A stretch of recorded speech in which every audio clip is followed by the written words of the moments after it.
Here's another sort of interesting idea, which is, because you could say, like, where did consciousness arise?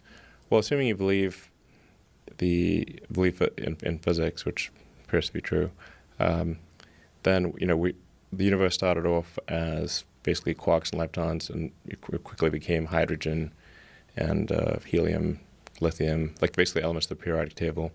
But it was like mostly hydrogen, basically. And then over a long period of time, 13.8 billion years later, that hydrogen became sentient. So where along the way where is consciousness? What's the line of consciousness and not consciousness between hydrogen and here? Right. When do we call it? When do we call it consciousness? Yeah. I was watching a video today that we played on a podcast earlier of a monkey riding a motorcycle down the street, jumps off the motorcycle and tries to steal a baby. Yeah, I saw that one. It went viral.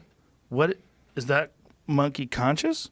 It seems like it is. It seems like it had a plan. It was riding a fucking motorcycle and then jumped off the motorcycle to try to steal a baby. Seems pretty... The one that just dragged the baby down the street pretty far. Yeah. Yeah. Seems pretty conscious. Right? There's definitely some degree of consciousness there.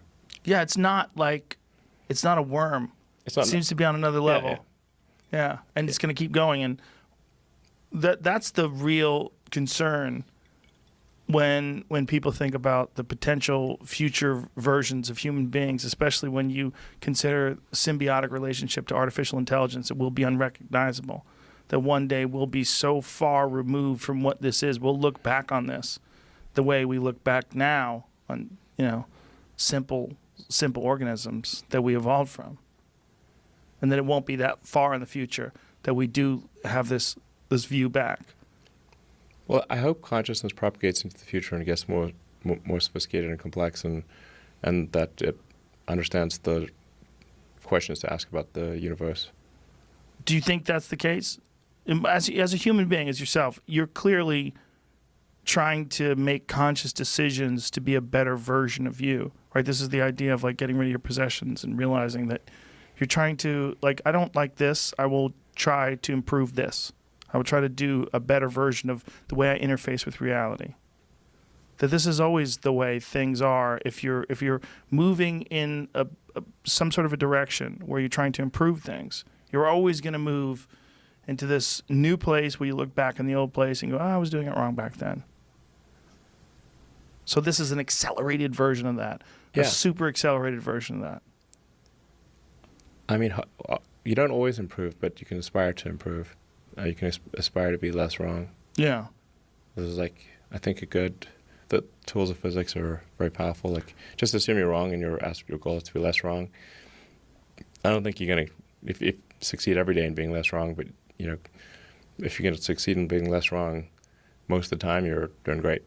That's a great way of putting it. Aspire to be less wrong. Mm-hmm. But then when, people look back in nostalgia about simpler times, there's that too. It's very romantic and exciting to look back on campfires. But you can still have a campfire. Yes. Yeah. But will you appreciate it when you're a super nerd, when you're connected to the grid and you have some skull cap in place of the top of your head and it's interfacing with the international language that the rest of the universe now enjoys communication with people? And we're... Yeah, sure. I think so. Yeah, I like campfires.